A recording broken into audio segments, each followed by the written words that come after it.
Bonjour, bienvenue sur le plateau d'Onzeo pour notre deuxième numéro de Culture Foot. Après Jérôme Roten, on retrouve la Normandie avec monsieur Hervé Morin comme invité. Bonjour monsieur Bonjour. Morin. Alors, on va juste dire 52 ans, ça on a le droit. Ouais, vous pouvez tout dire. Tout dire, Ouais. président du Nouveau Centre, Ouais. créé en 2007, ancien ministre de la Défense, Ouais. député de l'Eure, et puis maire d'Épeignes, une petite commune de l'Eure de 1332 habitants en 2012.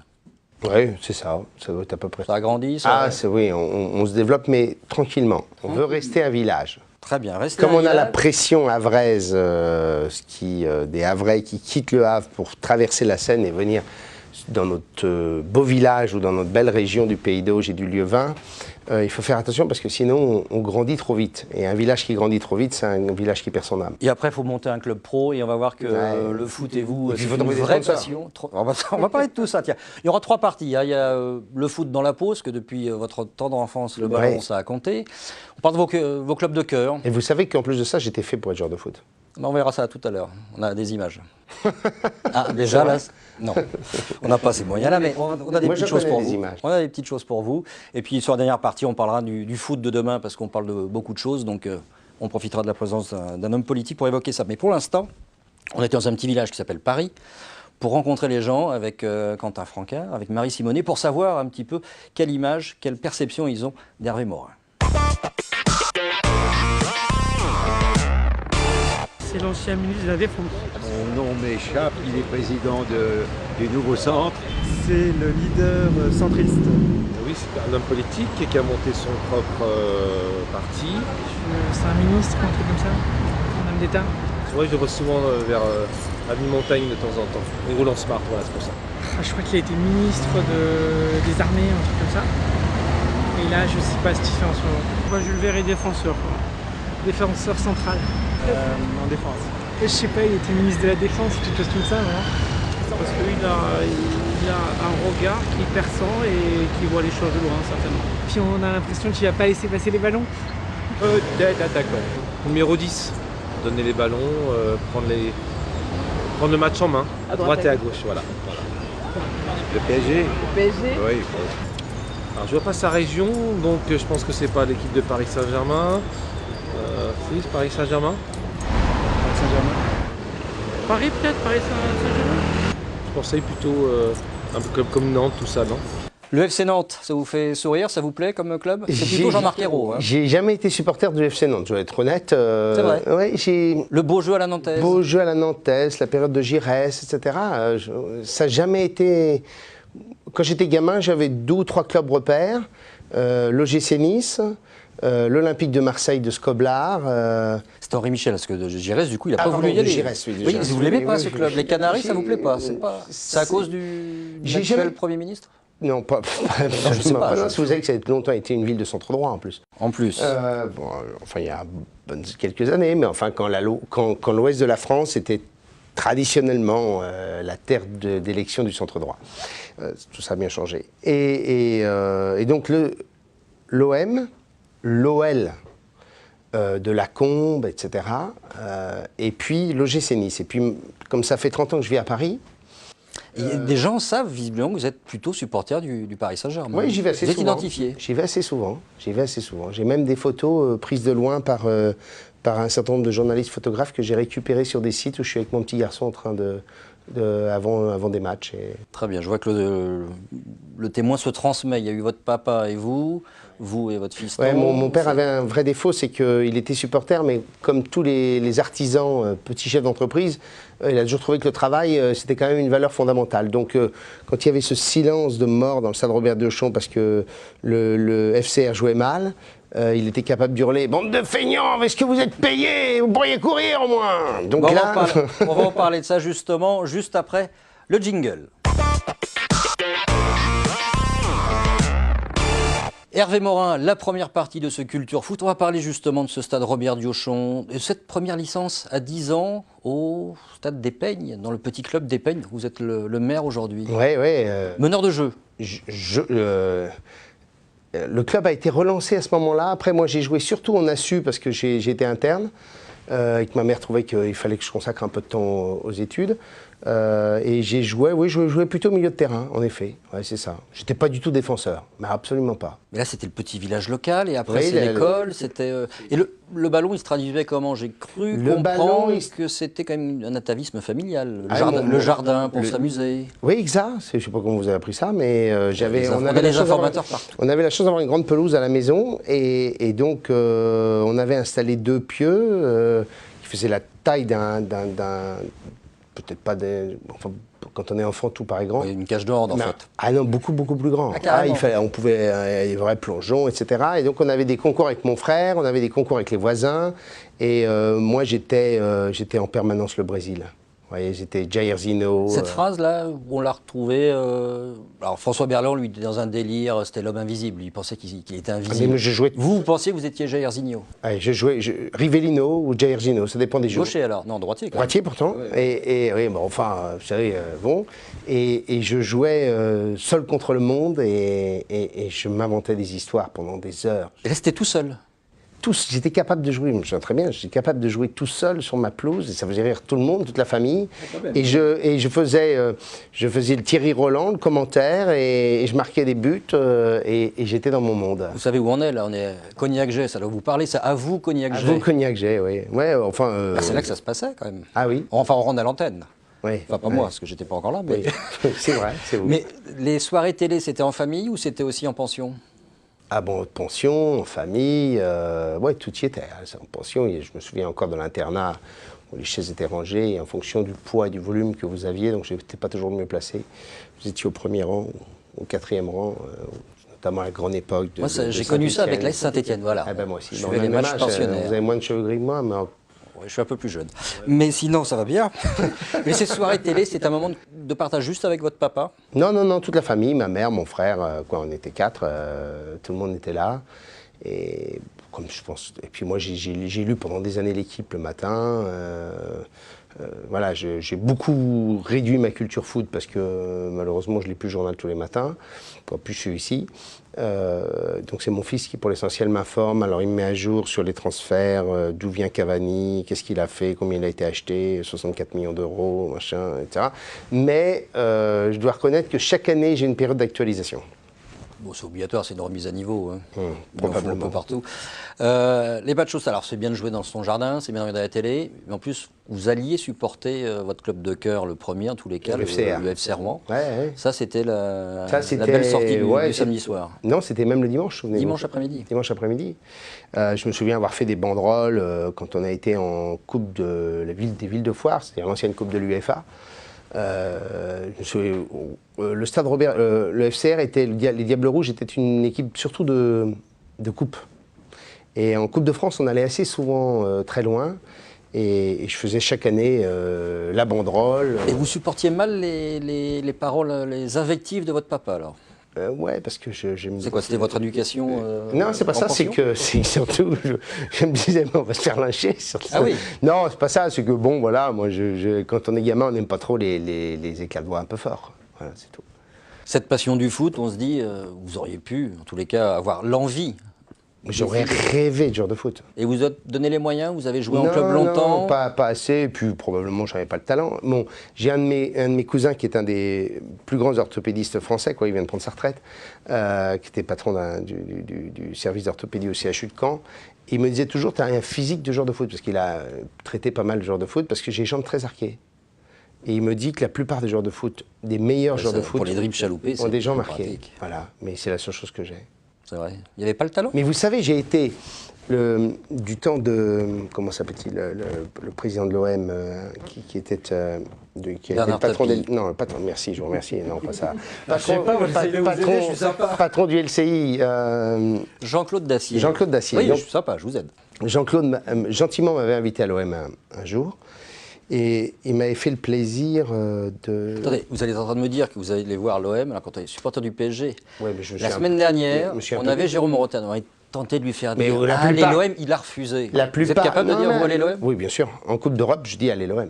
Ah, vous pouvez le redire ça? Non, puis vous savez, en vérité, il y a plein de joueurs du PSG qui ont joué à l'OM. et inversement. Et qu'est-ce que je voulais vous dire? Oui, Donc, et donc Jean-Claude m'avait fait la gentillesse de me permettre d'aller sur le terrain au moment où les joueurs rentrent. Ça, avec Jump de Van Halen. Et ça, c'est quand même énorme. Les molécules de l'air à un moment comme ça, vous avez les poils qui se dressent sur les avant-bras tellement il y a quelque chose d'immense. Et cette adrénaline que vous devez avoir, qu'on retrouve nous parfois en politique dans les grands meetings, que vous devez avoir quand vous jouez sur un enjeu majeur, dans un stade plein, avec ce public, etc. Ça m'est arrivé à 2 endroits, à l'OM et au stade à Saint-Étienne, à Geoffroy Guichard. Et je dois dire que ces 2 fois-là, je me suis dit qu'être joueur de foot, ça devait quand même vous procurer un niveau d'émotion absolument colossal. La musique de la Champions League, c'est un petit peu le même effet. En tous les cas, c'est ce que souhaite faire l'UEFA, c'est que cette musique soit un peu une intronisation d'une grande messe. Oui, il faut que ce soit une corrida, un match de foot. C'est pour ça que le Parc des Princes est absolument magique. C'est que le Parc des Princes, c'est un lieu de mise à mort, en quelque sorte, quoi. C'est avec deux copes bien chauds, bon, en plus ils sont un peu calmés, ce qui n'est pas plus mal quand même, avoir un peu moins de gendarmes mobiles, avoir un match de foot, c'est mieux. Hein, mais c'est ça qui est magique du Parc des Princes. Et donc je ne sais pas où ils vont aller après, quand il y aura des travaux de réfection, mais c'est un vrai sujet, parce que le Stade de France, il n'y a pas d'ambiance. C'est un peu trop évasé, va-t-on dire. Il n'y a pas d'ambiance. Hervé, merci. Voilà pour le ballon dans la peau. Non, mais c'est pas fini, vous allez rester avec nous, bien évidemment, parce que juste après, on se retrouve pour évoquer quoi? Vos clubs de cœur. Hervé Morin, les clubs de cœur. Rouen, on balaye, on a déjà évoqué, on est d'accord? Oui. Vous êtes pour la réunification de la Normandie, de la haute et de la basse. Oui. Compliqué, donc on raille qui? On raille Le Havre, on raille Caen? Non, bah écoutez, il y a des tas de régions où il y a plusieurs grands clubs. Regardez. Bon alors, si vous êtes président d'un des deux, il y a vous allez Nice, où? il y a Marseille, à une époque il y avait Toulon. C'est vrai. Vous allez où alors, si vous êtes président d'un des deux clubs? Plutôt Rouen? Ah, j'ai plutôt Rouen. Le Havre ou Caen après? Non, on a une tradition avec mon frère, c'est que mon frère habite dans la région de Caen, à Bayeux, et donc là on ne l'a pas fait d'ailleurs depuis un an ou 2, parce que, bon, pour des raisons familiales, mais on faisait toujours le match aller-retour Caen-PSG. Donc on va dire que vous quand même privilégiez un petit peu Caen par rapport au Havre. Oui, c'est vrai. Il faut assumer là. C'est vrai. On peut le dire comme ça. Disons-le comme ça. Si on parlait du Racing Club de Lens par exemple, je crois que c'est un club qui vous touche sur le côté fondation, tout ce qu'a pu faire Gervais Martel, à qui vous aviez trouvé dans une interview une certaine admiration. Vous confirmez ou pas? Ah oui, c'est curieux ça. Oui, je trouve que c'est une belle construction, c'est une espèce d'osmose. Et quand ce club a été en péril, quand c'est comme ça, il y a le côté vous, c'est la fibre supporter en disant les 100 et or, ils peuvent pas exploser comme ça. Vous dites qu'il faut trouver une solution. Vous auriez pu être tenté d'aider à un projet? Moi, vous voyez, je fais partie de ces hommes politiques qui rêveraient d'être au conseil d'administration d'un club de foot. On va venir juste après ça. Parce qu'Éric Besson, lui, un collègue politique, a déclaré un jour « Je veux être président d'un club de foot ». Il rêve de ça. Vous, pas forcément jusqu'à la présidence? Oh non, mais je suis plus modeste qu'Éric, ça doit être pas ça. On lui dira, ça lui fera plaisir. Ça va le mettre de côté. Mais non, moi j'aimerais être un peu dans les entrailles d'un club de foot. Je trouve que c'est quand même un lieu de magie absolument exceptionnel. C'est une relation avec la ville, c'est une relation avec la cité, voilà. Puis quand vous aimez le foot, ça vous ferait plaisir de pouvoir participer à la construction. Donc Hervé Morin, on ne va pas tourner autour du pot. Le conseil d'administration qui aujourd'hui vous branche ou vous brancherait, c'est le Paris Saint-Germain. Oui, mais ça, j'ai pas encore trouvé la clé. Si vous me connaissez quelqu'un qui veut bien me faire rentrer, je serais pas content. On va lancer un appel. Mais c'est vraiment ça qui vous botterait? C'est quoi? C'est de voir le fonctionnement en interne? Oui, je pense qu'il y a... D'une part, je pense qu'on pourrait avoir une vraie valeur ajoutée. Voilà, une expertise extérieure. Une expertise extérieure, comme relation avec les pouvoirs publics. Bien entendu, il ne s'agit pas de faire de conflit d'intérêts, mais il n'y a pas de conflit d'intérêt à avoir dans cette affaire. C'est pas une histoire de... Il y a beaucoup d'argent dans le football, mais là, il ne s'agit pas d'en tirer un quelconque profit. Je pense voilà, on peut y amener des choses liées au fait qu'on est aussi des gestionnaires de collectivités, qu'on a souvent des clubs de jeunes, donc on peut avoir un peu une espèce de retour sur ce qu'on attend d'un club de foot professionnel aussi. Mais le PSG, alors c'est vrai qu'aujourd'hui on a l'impression que beaucoup se découvrent une passion pour le Paris Saint-Germain, qui surfe un peu sur... Qui n'est pas le club forcément le plus aimé en France. C'est sûr, c'est la capitale qui descend en province, Ouais, c'est toujours un peu compliqué. Mais oui, la période Echter, la période Borelli, enfin, j'imagine qu'un garçon comme Francis Borelli, voilà, c'est quelqu'un qui C'était éminemment sympathique, c'était extrêmement attirant. Même l'époque de Luis Fernandez, c'était l'époque. Voilà, on sentait que dans ce club-là, il y avait quelque chose d'autre que C'était le côté âme qui vous plaisait? Le côté un peu dingue, vous voyez. Voilà. Avec les Qataris, c'est plus compliqué, c'est quelque chose de beaucoup plus structuré, j'allais dire. Oui, là, on a affaire à un club dont on se dit que, on en parlait avant l'émission, mais tu n'es pas d'accord avec moi, mais c'est impossible que PSG ne gagne pas le championnat. Ah, je mettais en balance avec Monaco. Écoutez, moi j'ai vu PSG Monaco, d'une part on devait gagner, et deuxièmement... Ah oui, c'est le on. Bah, Non, je sais pas, je note. on devait gagner, quoi. Le PSG devait gagner, si vous préférez. Et deuxièmement, il y a des mecs qui sont quand même des techniciens extraordinaires. Alors, ça ne doit pas être facile à gérer pour l'entraîneur. Hein. J'imagine que ça va être une complication absolue et de tous les jours. Mais Vous pensez que c'est quoi, la gestion des égos? la gestion des égos doit de ces être talents affreuse. Et puis, mais en même temps, je pense que c'est parfois plus compliqué dans d'autres clubs où les joueurs sont d'un talent inférieur, parce que là, quand vous êtes à un tel niveau de jeu, c'est qu'a priori, vous dites que ces joueurs-là sont des vrais pros, quoi, qui passent pas leur nuit dans les boîtes de nuit jusqu'à 5 heures, jusqu'à la veille du match, quoi. Mais vous, comment vous perceviez, par exemple? Mais là, vous avez le sentiment d'avoir une espèce de mécanique qui, en plus de match en match, progresse. Les joueurs se trouvent. Alors, il y a Cavani qui n'est pas encore. Là, je trouve que c'est cher pour l'instant. Oui, mais alors, je ne voudrais pas défendre Cavani, que je ne connais pas personnellement, mais c'est plutôt un joueur d'axe. Et vu la configuration de Laurent Blanc, pour l'instant, il le fait jouer quand même plutôt sur un côté. Bah oui, mais. C'est pas le plus évident non plus. Je suis pas assez. Vous êtes impatient. Il y a des. Vous vous souvenez que la première saison de Rail, elle avait été affreuse. catastrophique. Ouais. Donc, il faut lui laisser un peu de temps. C'est vrai. Je laisse du temps. Oui, mais je pense qu'il doit avoir un talent fou. Je trouve qu'il y en a un qui est absolument exceptionnel, c'est Verratti.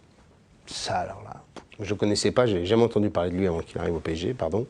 Tout jeune en plus. Tout jeune. Mais alors, puis il y a une défense centrale qui est vraiment très bonne. Et sur le management des hommes, est-ce que... Et Matuidi, qui a beaucoup d'énergie. Il a 3 poumons, donc c'est plus facile de courir. Hein. L'éviction d'Antoine Combaré alors qu'il est leader, vous comprenez ça? Il y avait quelque chose de choquant ou c'était, vous pensez, dans le projet de construction des Qataris? J'ai oublié non pas parce que je ne veux pas répondre, mais j'ai oublié un peu l'histoire, mais j'avais eu le sentiment que Combaré, parfois, que j'aime beaucoup par ailleurs, donc comme homme, pour l'avoir rencontré, je pensais qu'il avait parfois un peu poussé le bouchon un peu loin. Et donc le risque, c'est que quand on pousse le bouchon un peu loin, c'est qu'on se prenne à un moment ou à un autre un retour, quoi. C'est ça le risque. Et je pense qu'il avait créé les conditions pour qu'à un moment, les Qataris, ou tout du moins les dirigeants, disent bon, ça va, quoi. On passe à autre chose. Bah, nous aussi, on passe à autre chose. Il y a un autre club de cœur, c'est le club France. Les Bleus, c'est quoi? 70. Alors, j'ai lu que vous aviez évoqué Stéphane Kovacs, ce qui est rare. Alors que c'était l'ancien entraîneur de l'Ajax, triple champion d'Europe et tout, et c'est lui effectivement qui a donné peut-être ce goût de la gagne. C'est lui qui a créé probablement les conditions pour qu'on ait une équipe de France. Moi, juste avant Michel Hidalgo. Ouais. Mais on a connu toute cette période désertique et affreuse quand on était gamin, où l'équipe de France n'était jamais quasiment en Coupe du Monde, où on se prenait des raclées quasi systématiquement face aux grands clubs européens. Et puis Stéphane Kovacs, c'est le début de la naissance d'une équipe, ou de la renaissance, si on considère qu'il y a eu 58 avant. Et puis après Hidalgo, et puis cette demi-finale de 82 qui pour moi, j'ai pas dormi de la nuit. J'avais 21 ans, j'ai dû fumer 2 paquets de clopes durant le match. Moi j'ai pleuré, pas vous. Si, vous êtes insensible. Oui, oui, je suis très sensible, moi. Mais je me souviens que j'étais chez mes grands-parents parce que j'étais en train de ramasser les foins. Je faisais des boulots de ce genre l'été. Et donc, je couchais chez mon grand-père et j'étais avec un copain, on faisait ça à deux. Et toute la nuit, on dormait dans la même chambre et toute la nuit, on a reparlé de ce match. C'est le 3-1 avec Giresse, c'est ça? Exact. 3-1 avec Giresse, on se dit ça y est, c'est extraordinaire. C'était plié. À se retourner. C'était plié. Et puis Battiston qui se prend cette raclée honteuse, l'arbitre qui... c'est pour ça que je ne comprends toujours pas pourquoi il n'y a pas d'arbitre de télé. Il y avait une question sur l'arbitrage vidéo tout à l'heure. Je n'arrive pas à comprendre cette histoire. Au rugby, ça marche très bien, ça marche dans d'autres sports. Il ne s'agit pas de tout arrêter, mais enfin de considérer qu'il y a un homme qui soit capable de dire à l'arbitre de... Alors je sais bien qu'il y a complexité entre le professionnel et les amateurs, mais il y a des tels enjeux. Il y a des doubles vitesses partout, donc pourquoi pas sur le foot? On pourrait en avoir de l'arbitrage vidéo. Oui, voilà ce que j'allais dire. Et là, bon, alors en 82, probablement c'était peut-être un peu plus compliqué qu'aujourd'hui, mais je ne comprends pas. Ça, on ne comprend pas non plus comment M. Corver, l'arbitre néerlandais, n'ait pas vu ce jour-là, parce qu'il était juste devant en plus. C'est surtout ça. Monsieur, vous pensez qu'il... Ah, je ne pense rien du tout. Je ne suis pas là pour penser, moi, monsieur Morin. On va sortir un nom quand même, Michel Platini. 82, 84, avec ce festival incroyable, championnat d'Europe. Voilà, c'est... c'est pour moi le plus grand joueur des 50 dernières années. Donc il dépasse Jairzinho. Bah oui, mais quand j'étais gamin, Platini était aussi gamin. Mais c'est drôle d'ailleurs que ce soit Jairzinho plus que Pelé. Oui. Et Platini plus que Zidane, là c'est une question de génération? Non, Zidane aussi, parce que honnêtement, j'aurais pu vous dire autant Zidane que Platini. Mais Platini, il avait... Zidane marquait aussi des coups francs, mais Platini, il était capable de vous en foutre 2 dans la lucarne sur 2 balles, quoi. Et puis quand l'arbitre lui demandait de retirer le penalty, il changeait de côté et il la remettait. C'était... Vous avez eu l'occasion de le rencontrer? Jamais. Jamais? Non, si, j'ai serré la main, un politique. Mais sans discuter. Le seul que j'ai rencontré vraiment, que j'aimais beaucoup, qui n'a pas eu le même parcours avec les Français, mais qui a été probablement un des plus grands arrières de l'histoire de France, c'est Amoros. Voilà. Manuel Amoros. Et puis un vrai pro. Vous avez dans votre répertoire téléphonique, téléphone de joueurs, d'entraîneurs, de présidents de club? Très peu, à part Fernandez que j'ai, parce qu'on a la même passion qui sont les chevaux, donc il m'arrive de rencontrer sur un champ de course. Non, très peu, très peu. Ça vous manque pas? Non, ça me manque pas du tout. Si vous êtes président un jour d'un club, il va falloir... Oui, j'ai pas encore trouvé de club. Bon, vous voulez qu'on passe à la suite? Si vous voulez. Non, j'ai encore une petite question quand même sur cette équipe de France. Quand on voit ce qui s'est passé en Afrique du Sud, au-delà du fait d'être un ancien ministre de la Défense, vous étiez encore en poste d'ailleurs à cette époque-là, ça prend une tournure diplomatique aussi. On est à la face du monde. Là, c'est pas que le foot, ça dépasse le cadre purement sportif. Ça m'a fâché avec l'équipe de France. Si vous voulez que je vous dise franchement, ça m'a vraiment... j'aime autant. Ça m'a vraiment fâché avec l'équipe de France. Et avec le recul, vous comprenez? Ça me fâche toujours d'ailleurs. Je ne comprends pas qu'un joueur de l'équipe de France ne chante pas la Marseillaise. Ça m'insupporte. Et de ne pas descendre d'un bus pour ne pas s'entraîner devant tout le monde? Et ce comportement d'enfant gâté, etc., pour moi, ça a été vraiment... ça me choque beaucoup. Ça me choque beaucoup. Alors, le secret du vestiaire avait été trahi avec les propos déformés ou non de Nicolas Anelka. Peu importe. Non, je parle pas.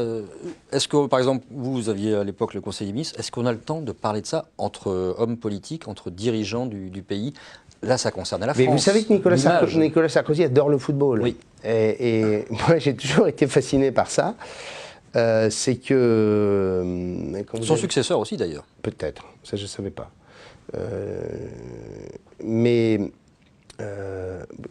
Oui, c'est vrai ça. Je suis désolé, c'est une réalité. Oui. Mais pour moi, je l'ai jamais visualisé sur un terrain de foot, c'est pour ça. Non, ça c'est autre chose. Bon. Et donc, Nicolas Sarkozy était capable de vous parler des joueurs de foot, de tels transferts. Il parlait foot, après il était capable de parler de hand. Une connaissance du sport mieux que le ministre des Sports. Incroyable. Peut-être que c'était pas les bons qui étaient en place à l'époque. Je sais pas, tu poseras la question. Bah, je vous poserai la question tout à l'heure, ça tombe bien. Bon allez, on a terminé pour vos clubs de cœur, moins que vous vouliez en rajouter un à l'étranger, s'il y a un ou deux clubs comme ça qui a plus vos faveurs. Pas spécialement, voilà, on a tous les mêmes références. Ah, je sais pas, moi c'est plutôt Juventus. Ah oui. Bon, c'est à la fois les Espagnols, les Italiens, voilà. Et Arsenal peut-être, parce que c'est... Parce qu'il y a un Frenchie, il y Voilà. a Arsène Wenger. Allez, tout de suite la troisième partie. Le foot de demain, Hervé Morin, on va en parler un petit peu ensemble. Tiens, je vais m'adresser à l'ancien ministre de la Défense. Est-ce que le sport n'est pas en avance de temps en temps sur le monde politique quand il choisit d'organiser les Jeux Olympiques à Pékin, une Coupe du Monde en Russie, pays décrié aussi, l'Euro qui avait été en Ukraine? On avance ou parfois en oubliant peut-être aussi quelques principes, ça, on peut le voir autrement. Voilà, ça c'est un peu dérangeant? Non, ça fait longtemps qu'on ne peut plus se poser la question parce qu'on devrait se la poser depuis 30 ans avec l'organisation de certains JO, etc. Mais non, je n'ai pas le sentiment que c'est un signe de bonne santé morale. Ouais, ou de progression ou d'avance par rapport à d'autres. Finalement, l'idée de Michel Platini maintenant de répartir l'euro dans toute l'Europe, parce que c'est une compétition qui appartient finalement à tous les pays, toutes les fédérations, c'est peut-être une bonne idée, ça peut éviter ce genre de... Oui, bien sûr. Bon, le Qatar, en Qatar, Europe, en ce moment, il y a des choses négatives quand même qui sortent. Oui, j'ai vu. Ce serait bien que le football soit capable de faire un peu de transparence. Tiens, en parlant de transparence, je me souviens tout à l'heure de vos propos sur votre papa, sur les joueurs trop payés, etc. Les salaires d'aujourd'hui dans le football, ça n'avait rien à voir avec... On est d'accord. avec les montants, 99 pour Bale au Real Madrid, 99 millions d'euros. 99 millions de revenus. Ouais. Non, le montant du transfert. Est-ce qu'on ne marche pas un peu sur la tête, même si ce sont des gens qui génèrent du spectacle, et puis du surtout business des chiffres autour. ouais. Voilà. Quelle est un peu votre position par rapport à ça? Votre vision? Il y a deux choses. Moi, ça ne me dérange pas qu'il y ait des telles transactions. C'est que s'il y a des telles transactions, c'est que derrière, il y a a priori du chiffre d'affaires, etc. Ce qui me dérange plus, c'est quand il y a des subventions publiques massives. Si c'est de l'argent privé, ça m'est complètement égal. Ça ne me pose aucun souci. Ça veut dire que la seule chose, c'est si le marché est faussé, mais que des Qataris, argent privé, mettent de l'argent dans un club pour acheter des joueurs 50, 40, 60 millions d'euros, ça ne me pose aucun problème. Ça me poserait, alors là, des vrais problèmes, et je serais scandalisé s'il fallait qu'on mette 50 ou 100 millions d'argent public. Parce qu'il y a eu une époque où les municipalités mettaient... c'est le cas sur les stades. Il y a très peu de stades qui appartiennent aux clubs. Nous sommes d'accord. Mais bon, on peut considérer que c'est un équipement public. Il y a bien d'autres équipements publics ou d'infrastructures dédiées, disons, aux loisirs, à la culture, etc. On met beaucoup d'argent. Donc, ce qui me choquerait, c'est qu'une partie de cet argent des transferts provienne, pour l'essentiel, ou tout du moins de façon très significative, du contribuable. Alors là, ce serait absolument choquant. Après, si on paie un joueur 60 millions d'euros, c'est qu'a priori, il vaut 60 millions d'euros. Ça veut dire qu'il y a un autre club qui était prêt à mettre presque autant. Vous êtes favorable à l'éviction de Monaco du championnat de France? Il y a eu ces choses-là qui sont sorties parce que Pourquoi? c'est pas le même régime fiscal, il n'y a pas les mêmes taxes, il n'y a pas les mêmes impôts. Pitié. On va pas se poser... Je ne vois pas où est le sujet, quoi. Enfin, Monaco a été... et demeure, on est lié, on a un accord fiscal, on a un accord douanier. Si la France considère que ça ne va pas, elle peut toujours dénoncer ce traité. Tiens, parlant de traité, on va traiter, nous, la taxe des 75%. Alors c'est assez complexe, ça a été plafonné avec à 5% du chiffre d'affaires des clubs, parce qu'avant ça devait être les joueurs, maintenant c'est les clubs, ça concerne les salariés. Ça concernait au début les salariés, puis après les entreprises, exactement, dont les clubs. Dont les clubs de foot. On va retrouver, c'était il y a quelques semaines, on va retrouver le président de la Ligue de football professionnel, Frédéric Thiriet, et on en parle juste après.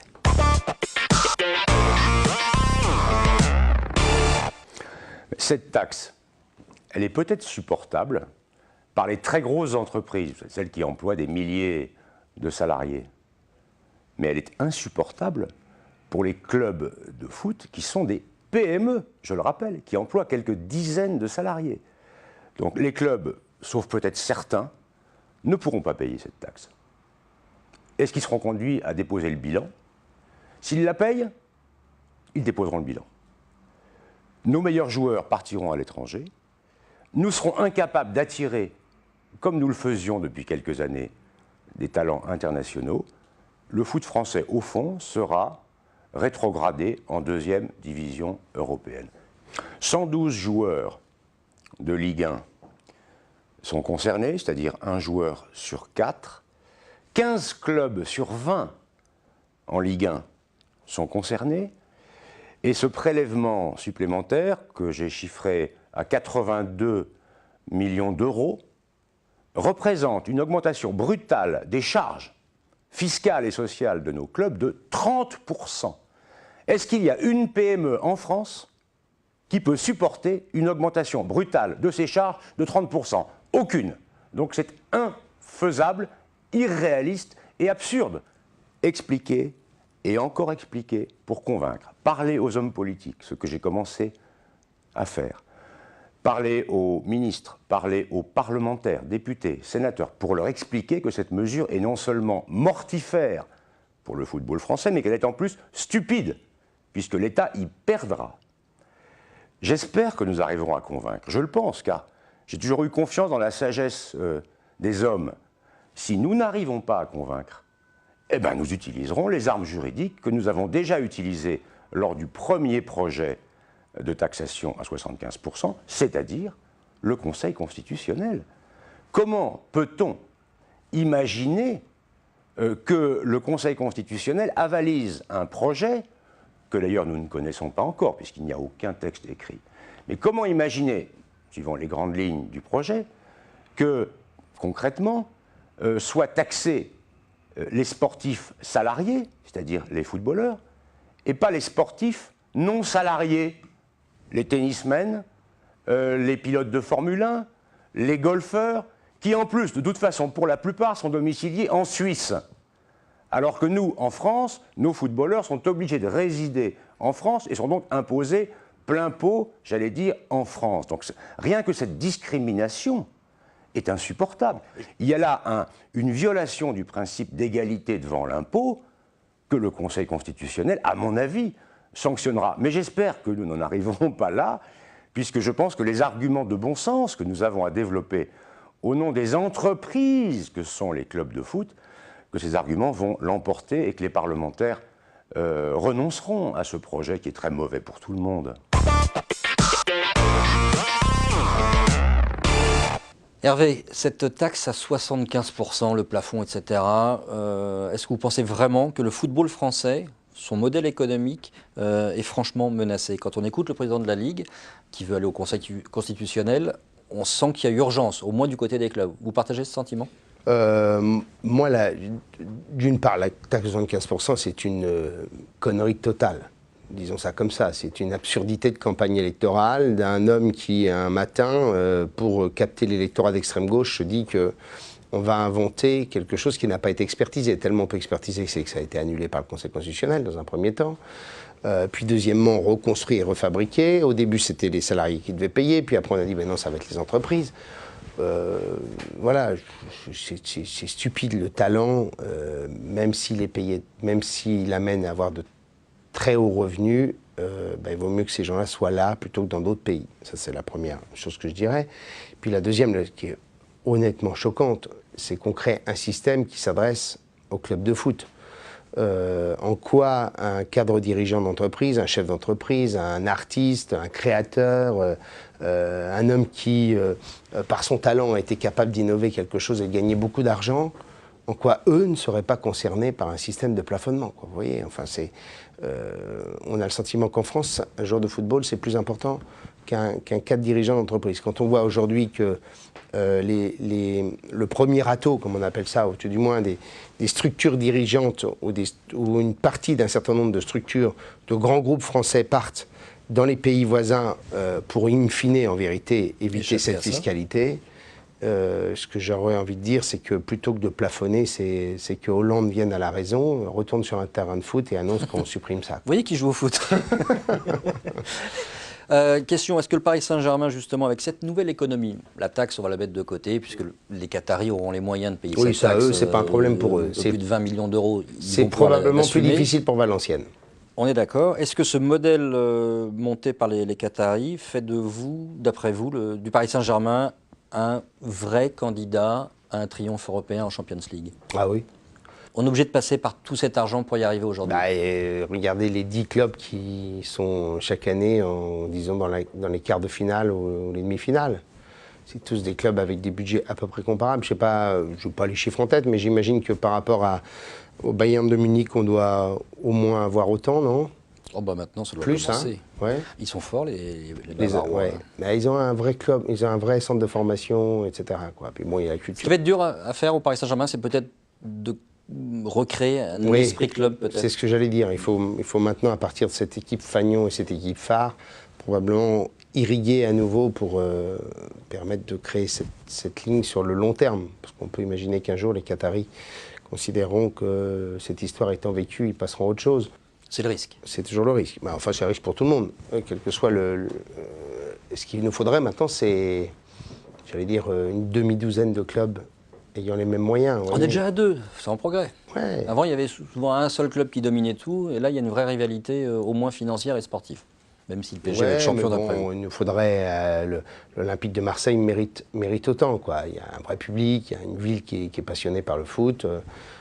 L'Olympique lyonnais souffre plus à l'heure actuelle. Je regarde ma montre. Il est déjà, je ne sais plus quelle heure. C'est le temps d'une mi-temps, ce Culture Foot. Donc on va passer à notre interview 1-2. Je vous passe le ballon, vous me redonnez ou pas, vous verrez bien ce que vous voulez faire. Bon. Un ex-préfet, Claude Lambert, est au cœur de l'Euro 2016 en France. Est-ce qu'un poste aurait pu ou pourrait vous intéresser dans une telle organisation? Je ne sais pas ce qu'il fait Claude Lambert. Vous allez me... Il doit être directeur, comme il a participé à la Coupe du Monde, il a aussi participé aux Jeux Olympiques d'Albertville, là en termes de sécurité. Est-ce qu'être à la tête d'une grosse organisation comme ça, d'une machine et sportive et économique autour du foot, ça pourrait vous brancher? Oui, mais enfin bon, pour l'instant, je suis président du nouveau centre. J'ai créé avec Jean-Louis Borloo l'UDI. On essaie de rassembler les centristes. J'ai autre chose à faire pour le moment. Qu'avez-vous pensé de la main de Thierry Henry contre l'air en barrage de la Coupe du Monde? Ça peut arriver. Indulgent là-dessus quand même. Ouais, mais j'aimais beaucoup le joueur. Êtes-vous favorable à l'arbitrage vidéo? Ah oui, mais ça je vous l'ai déjà dit. Mais ça, je me demande si un jour on va y arriver, non? Qu'est-ce que vous en pensez? Tant que Michel Platini sera lancé comme il l'est aujourd'hui... Mais pourquoi il est comme ça? Je ne sais pas. Je ne sais pas. On lui posera la question, mais je ne sais pas. Et ça mériterait une psychothérapie, un divan. Comme disait M. Blatter, le foot à deux vitesses. Oui, mais le foot, il est à deux vitesses. Ah, c'est vraiment cette raison-là? Oui, oui. Peut-être un peu démagogique, mais le foot mérite aujourd'hui probablement de l'arbitrage vidéo. Oui, sur les grandes actions, quoi. Enfin, voilà, un but, il est valide, il n'est pas valide. Un hors-jeu est évident et le but ne doit pas être validé. Et une faute majeure comme celle de Battiston doit pouvoir être sanctionnée parce qu'il y a tous les éléments permettant de le voir. Après, le danger, c'est d'élargir trop et de faire que de l'arbitrage vidéo. Voilà. Si vous étiez Premier ministre ou Président de la République, vous prendriez comme ministre des Sports. Oui, on y vient. Donc on va zoomer sur M. Hervé Morin. Roselyne Bachelot. Je trouve qu'elle n'a pas été mauvaise ministre des Sports. Hein. Ah, vous pouvez faire un petit commentaire. Ramayad. Ça a un peu planté sur l'histoire de l'équipe de France. Jean-François Lamour. Jean-François Lamour, il n'a pas laissé de mauvais souvenirs, je crois. David Douillet. Trop peu de temps pour... Ou Marie-Georges Buffet. Alors tout le monde aurait cité Marie-Georges Buffet parce qu'elle a laissé un bon souvenir dans le mouvement sportif. Je dirais, je trouve que Jean-François Lamour a été plutôt un bon ministre des Sports et disons-le aussi, Marie-France aussi. Vous qui êtes fan de chevaux de course, trouvez-vous normal que l'on traite un mauvais joueur de bourrin? Non, je trouve ça extrêmement choquant pour le cheval. Ah, voilà. Et est-ce que vous croyez vraiment, sincèrement, que le président est l'homme de la situation? Quel président? Je veux parler de Laurent Blanc au Paris Saint-Germain, bien sûr. Ah, bon. Ou est-ce que l'autre, c'est un mauvais arbitre de football, j'ai cru lire? Oui, on a le sentiment qu'il... Non, mais c'est vrai que l'image que j'ai donnée... politique, mais on fait du sport. Et juste, c'est qu'on a le sentiment d'avoir en François Hollande l'homme qui prend une décision et qui, quand il estime qu'elle n'est pas bonne, comme le mauvais arbitre, quoi, qui compense toujours. Il y a toujours une mesure, puis la mesure de compensation. Donc après, avec un sentiment qu'il n'y a pas de cap et pas de direction. Mais Laurent Blanc... De notre président, ouais, Laurent Blanc... C'est que j'ai eu le plaisir, j'ai eu la chance de jouer avec lui. À Charletti? Non, au Parc des Princes. Carrément. Et Match des députés? Voilà, j'ai joué 2 ou 3 années de suite le match des députés quand il existait encore. Et on était renforcé par quelques joueurs. J'ai eu la chance de jouer avec Platini, Giray, Stigana le même jour et Luis Fernandez. Moi, j'ai joué avec Luis aussi. Vous voyez, on va faire une surenchère. Bon, Laurent Blanc, est-ce que c'est l'homme de la situation? Oui, je pense que je trouve ça. Vous l'aimiez bien comme joueur déjà? Ah ouais, exceptionnel. Ouais. Mais je trouve que c'est un homme intelligent. Voilà. Sélectionneur de l'équipe de France, quel souvenir?